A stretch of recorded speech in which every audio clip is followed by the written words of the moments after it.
Hello बच्चों, स्वागत है आपका एक नए वीडियो में। और हम बात करने वाले हैं इंडियन कोस्ट गार्ड और इंडियन नेवी सिविल एग्ज़ाम के लिए आपके लिए मॉक टेस्ट लेके आ चुके हैं। जी हाँ, और ये फाइनल एग्ज़ाम जो टेस्ट सीरीज़ के नाम से लॉन्च किया है मैंने, और डेली आपको एक वीडियो आपको मिलेगा।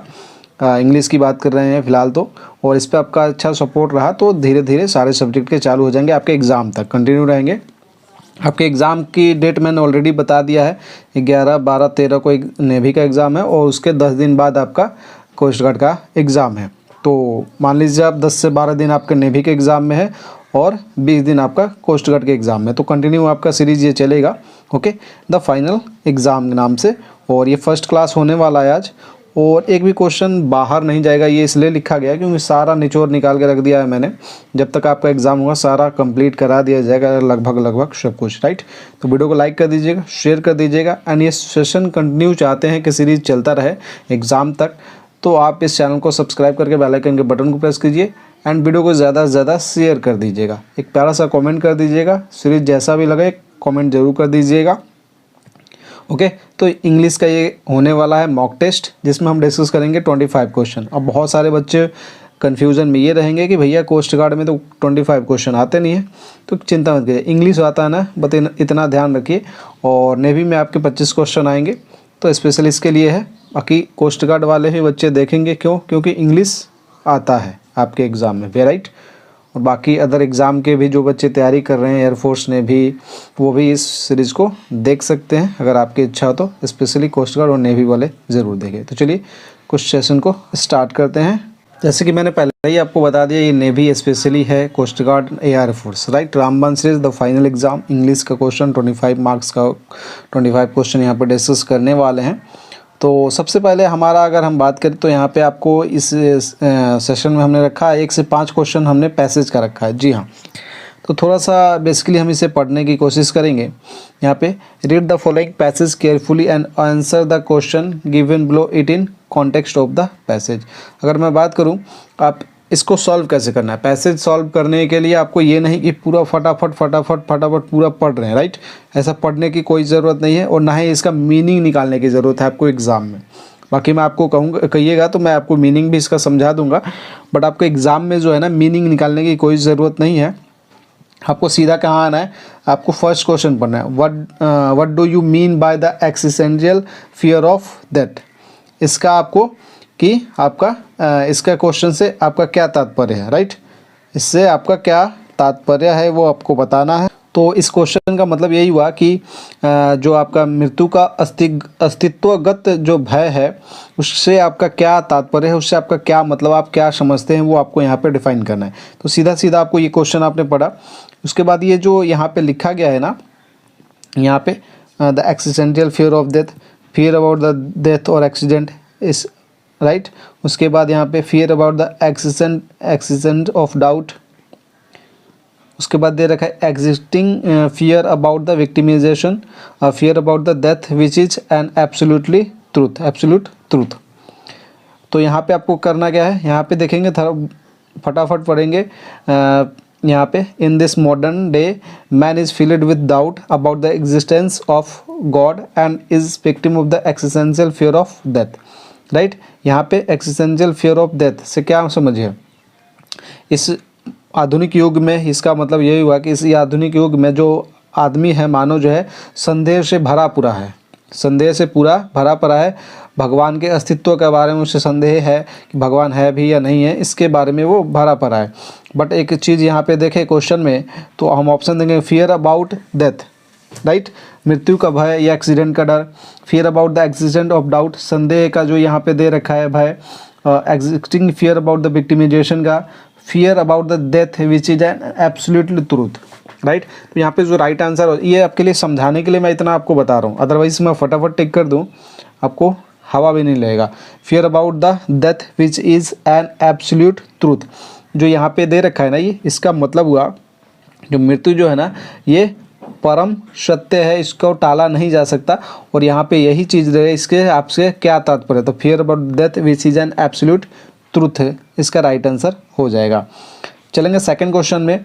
For spiritual wisdom it is imperative that, for spiritual wisdom it is imperative that और ऑप्शन ए दे रहेगा doubts must occur so that we could long for truth, doubt must not exist in our mind about the existence of God, doubt and existence should coexist, and fourth में दे रखा है none of these.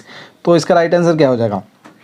Okay तो यहाँ पे आपको थोड़ा सा for spiritual wisdom it is imperative that, यहाँ पे थोड़ा सा आप आगे आएंगे तो इसकी लाइन के बाद when the mind has to advance spiritually such doubt are the strong hurdles that have to overcome, ये दे रखा है यहाँ पे।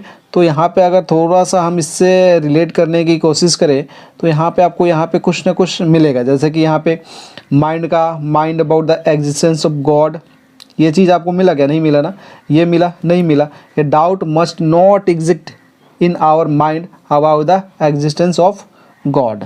और इसका जो मतलब था आध्यात्मिक ज्ञान के लिए जो है ना, वो आध्यात्मिक ज्ञान के लिए यहाँ पे पूछ रहा है, यह आध्यात्मिक ज्ञान के लिए ये आवश्यक है कि, मतलब क्या आवश्यक है? तो वही यहाँ पे हो जाएगा, ए डाउट मस्ट नॉट एग्जिस्ट, मतलब कि जो डाउट है, संदेह जो है, ईश्वर के अस्तित्व के बारे में हमें शक करने की ज़रूरत नहीं है, संदेह करने की ज़रूरत नहीं है, राइट। ये आपका यहाँ पे उसके बाद थर्ड नंबर क्वेश्चन दे रखा है, realise souls have the potential, right, realise souls have the potential. Option A में दे रखा है to inspire people, to lead a spiritual life, to lead a lavish life, to mislead, lavish का कोई मतलब बताए, to mislead many people because they are people of negative thought, हम क्या बहुत सारे लोगों को क्या करें, मिसलीड करें, मिसगाइड करें, बिकॉज दे आर पीपुल जो हैं वो लोग जो हैं वो निगेटिव थॉट के हैं, नॉन ऑफ दिस। तो इसका क्या मतलब है वो आपको बताना है, राइट। जो आत्म साक्षात्कार है ना, जो मतलब कि जो पढ़े लिखे लोग हैं वो दूसरों को किस चीज़ के लिए प्रेरित करेंगे? To inspire people to lead a spiritual life, right. किसके लिए? स्पिरिचुअल लाइफ के लिए, आध्यात्मिक ज्ञान के लिए, राइट। यहाँ पे आध्यात्मिक जीवन के लिए यहाँ पे लोगों को प्रेरित करेंगे, कि लेविश लाइफ के लिए नहीं, मिसलीड करने के लिए नहीं। ये आपका राइट आंसर हो जाएगा ऑप्शन 3। ऐसे ही आप थोड़ा सा माइंड यूज़ करके यहाँ पे, बाकी आपको यहाँ पे थोड़ा सा और पढ़ेंगे आगे, तो यहाँ पे पढ़ेंगे ओवर का disbelief is like a disease के डैट कैन हार्मफुल, जो डिसबिलीफ है, अंधविश्वास जो है एक बीमारी की तरह डैट कैन टर्न हार्मफुल, जो कि घातक आपके लिए सिद्ध हो सकता है। ये सब चीज़ें यहाँ पे दे रखा है। यहाँ पे देखिए, realise soul such as Shri Ramakrishna have live exemplary live that have inspire many to train spiritual path, यहाँ पे दे रखा है ना, स्पिरिचुअल पाथ के लिए, राइट। और तो थोड़ा सा और नीचे आएंगे, चलेंगे क्वेश्चन नंबर 4 पे। By the term democratic spirituality we mean, इसका मतलब हम क्या, राइट। और तो हमें बताना है universalisation of spirituality, spiritually expected at will and consent. Third में दे रखा है spirituality for face by the government. और मैं बता दूं, आपके अगर एग्ज़ाम में पैसेज आ रहा है तो जितना एग्ज़ाम तक मैंने पैसेज करा दूं वही आप करिएगा, उससे ज़्यादा बाहर आपके लिए हानिकारक हो सकता है। All of the above, 4 number option. तो राइट आंसर क्या होगा? यहाँ पे जो क्वेश्चन बोल रहा है, by the term democratic spirituality we mean, मतलब जो लोकतांत्रिक जो है, लोकतांत्रिक है, यहाँ लोकतांत्रिक आध्यात्मिकता जो है उससे हमारा क्या तात्पर्य है, लोकतांत्रिक आध्यात्मिकता से हमारा क्या तात्पर्य है? तो ये आपको आंसर बताना। ऑप्शन है यूनिवर्सलाइजेशन ऑफ यहाँ पे स्पिरिचुअलिटी, और सेकंड में दे रखा है option spirituality accepted at will and consent, right. यहाँ पे दे रखा है क्या सभी को ये हम क्या कर सकते हैं, आध्यात्मिक बना सकते हैं? नहीं।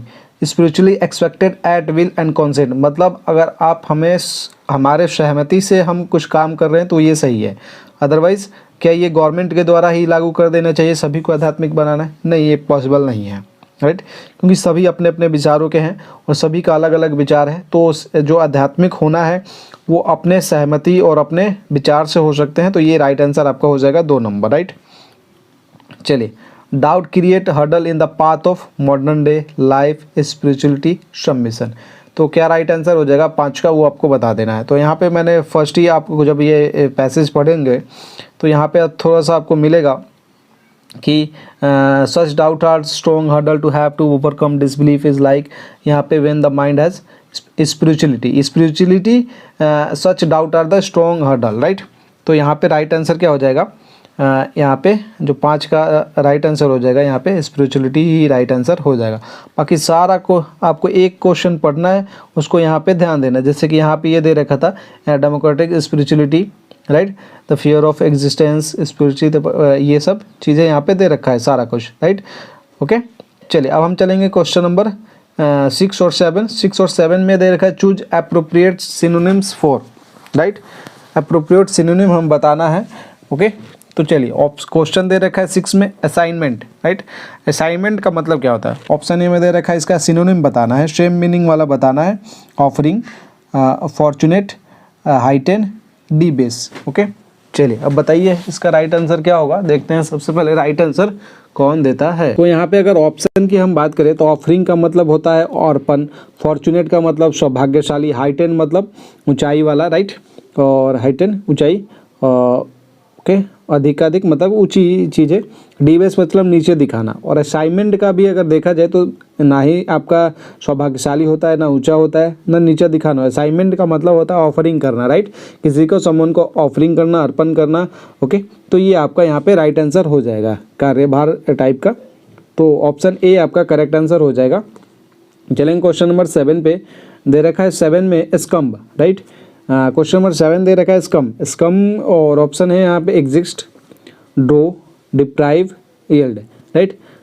इसका राइट आंसर क्या हो जाएगा, जल्दी से बता दीजिए भैया कि इसका राइट आंसर क्या होगा, इसका सिनोनिम्स क्या होगा। तो सबसे पहले हम इसका ऑप्शन का मीनिंग समझते हैं। बता दीजिए भैया स्कैम का मतलब क्या, स्कम का मतलब क्या होता है। मैं कुछ मीनिंग आपको बताऊँ। डिप्राइव का मतलब वंचित होना, ड्रो मतलब बराबर बराबर, एग्जिस्ट मतलब अस्तित्व, और यील्ड।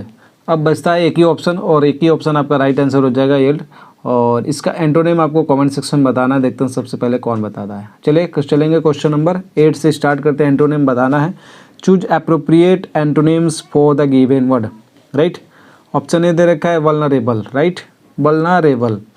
ओके, इसका एंटोनिम बताना है, राइट।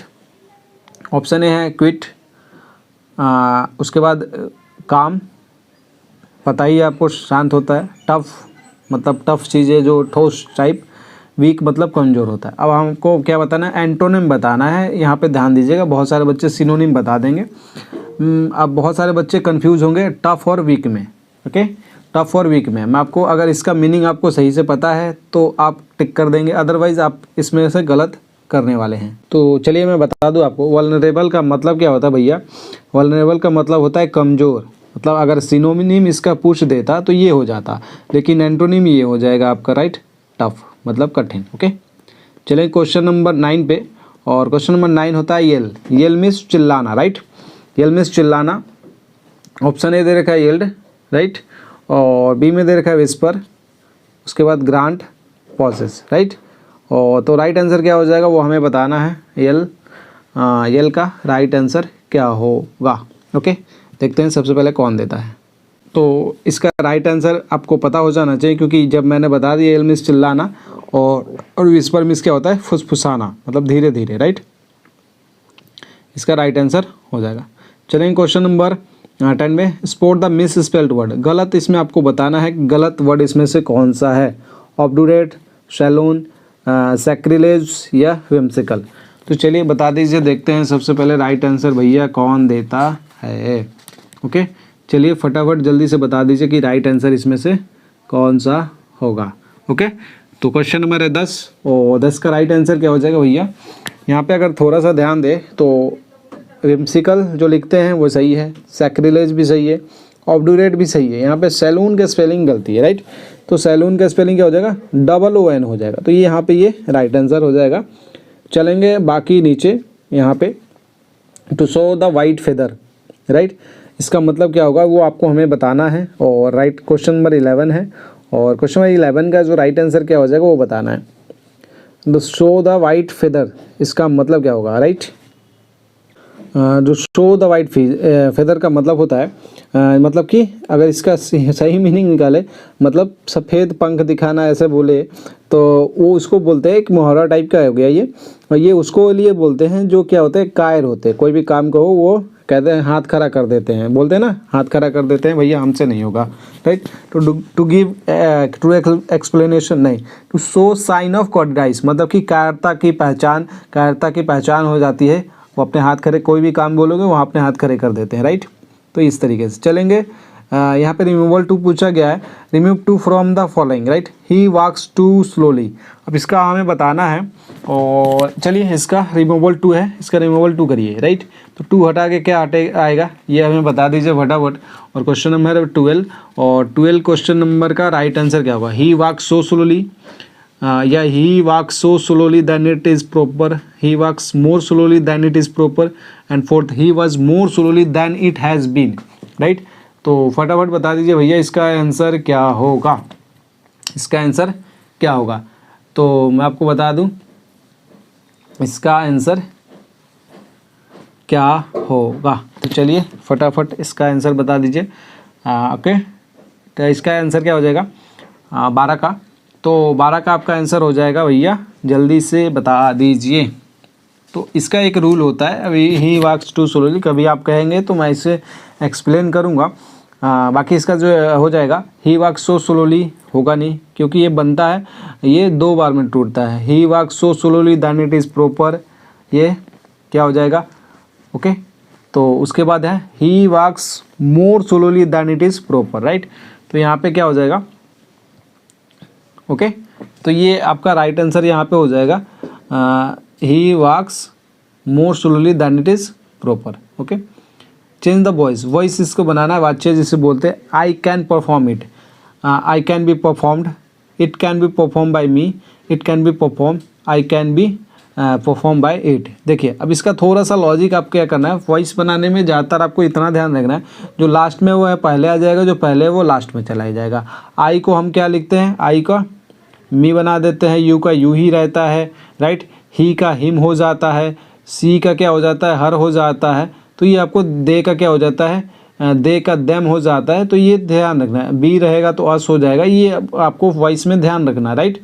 तो यहाँ पे दे रखा है इट, तो इट का यहाँ पे आ जाएगा, मान लीजिए इट आ गया, इसमें भी इट है, तो ये दोनों को काट देंगे, राइट। बच गया 2, इट, इट कैन बी, इसमें भी है, इट कैन बी, इसमें। अब वॉइस बनाते समय जब भी यहाँ पे देख सकते हैं यहाँ पे थर्ड फॉर्म लगा है, परफॉर्म है, तो परफॉर्म में क्या होगा? थर्ड फॉर्म लगेगा, राइट। जो वर्ब का ये वर्ब 3 यूज़ करेंगे, तो परफॉर्म्ड किस में है? इसमें है, और बाय के द्वारा, और मी, आई का मी, राइट। तो ये आपका राइट आंसर हो जाएगा। इस तरीके से आपको वॉइस बनाना है। नरेशन की बात करें तो यहाँ पे change the narration, they said to me you mean, right.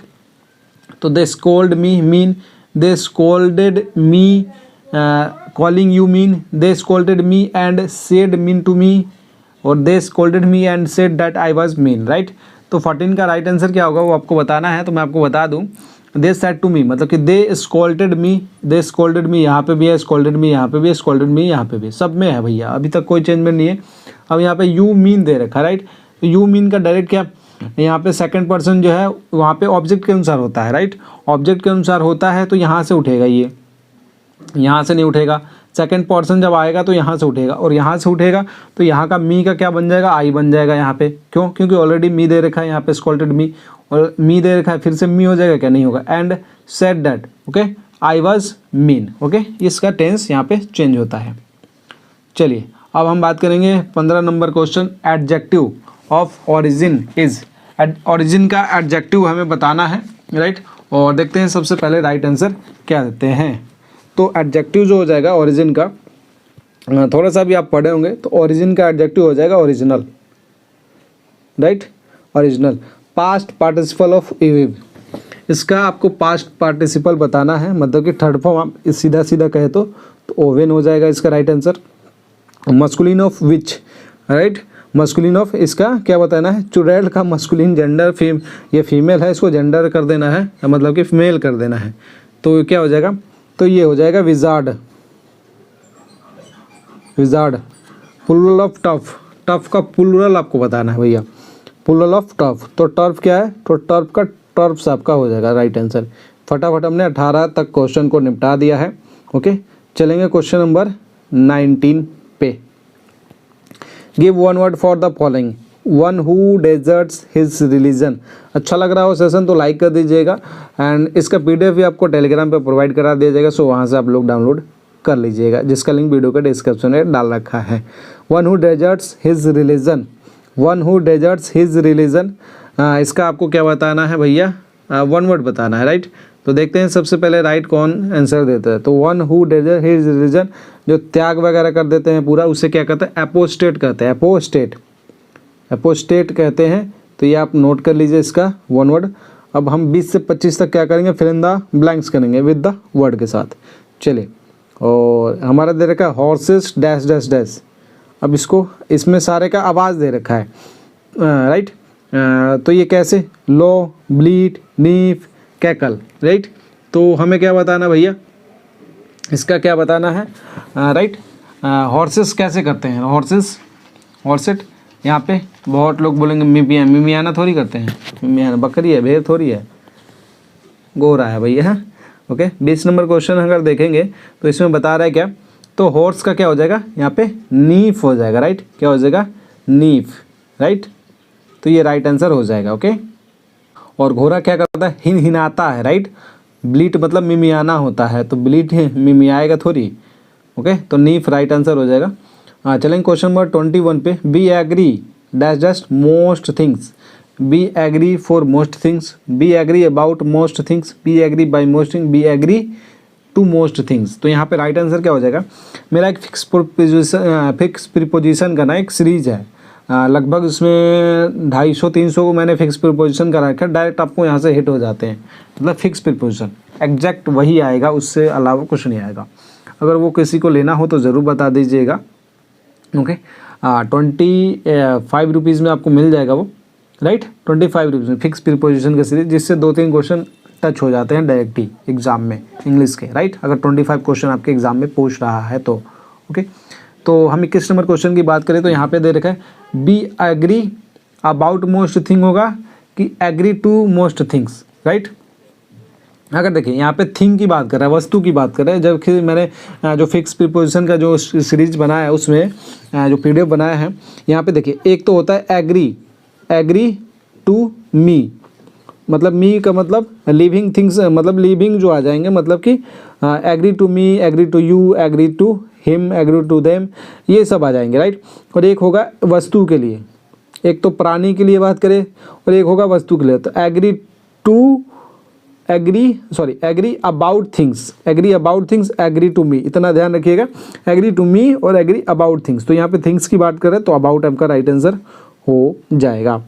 चलेंगे question number, I borrowed a rupee dash dash my son. कितना सन, मतलब कितना सन नहीं, कर्ज लिया a rupee dash dash my son, with my son, by my son, at my son, from my son. At किस लिए इस्तेमाल करते हैं?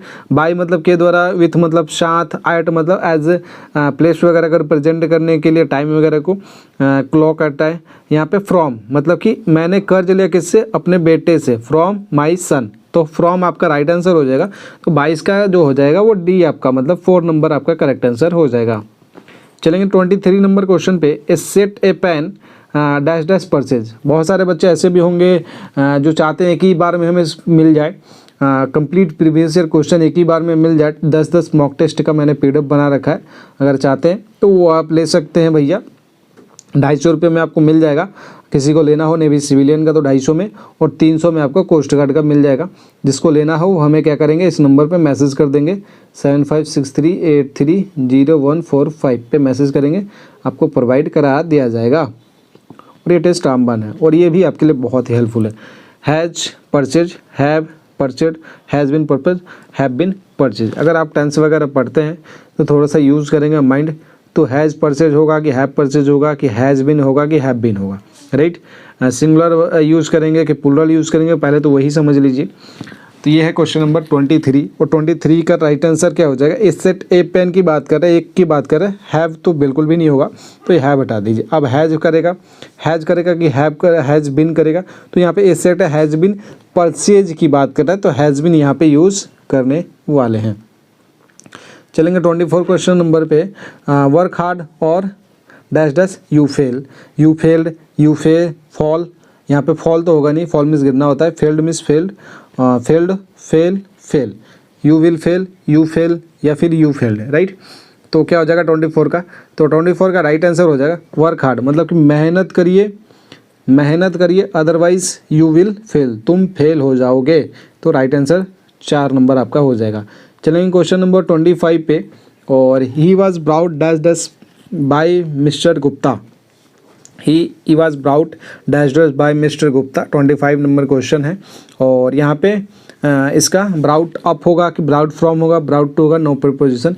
तो यहाँ पे ब्राउट के साथ जो ना जब इसकी बात आएगी ना तो ब्राउट अप का यूज़ इस्तेमाल करते हैं। ओके, ब्राउट अप का इस्तेमाल करते हैं। ओके, तो ये 25 क्वेश्चन कंप्लीट हुए और मेक श्योर आपको बहुत ज़्यादा हेल्पफुल लगे होंगे और आपके एग्ज़ाम में भी बहुत हेल्पफुल होंगे, क्योंकि जब ये सीरीज़ आपकी कंप्लीट हो जाएगी और तब आपको लगेगा कि भैया हमने बहुत कुछ कर लिया इंग्लिश में। तो thank you for watching this video. Subscribe now Pramjeet classes YouTube channel and hit the bell icon for regular classes. PDF आपको वहीं पे मिल जाएगा टेलीग्राम पे, सो टेलीग्राम पे भी ऐड हो जाइए, ये टेलीग्राम का लिंक दे रखा है। सेकंड चैनल हमारा है फर्स्ट, तो जिस पे आप देख रहे हैं प्रमजीत क्लासेस पे, डिफेंस के लिए air force navy coast guard SSC मतलब डिफेंस, मतलब ये अगर आपने 12th पास आउट है तो ये चैनल आपके लिए है, और 12th पास नहीं है, 9th में है, 10th में, 11th में, 12th में, तो प्रमजीत स्टडी कॉर्नर चैनल को सभी लोग सब्सक्राइब कर ले। आपके भाई बहन दोस्त साथी ज़रूर सपोर्ट करें, इसको आप शेयर ज़रूर कर दीजिएगा।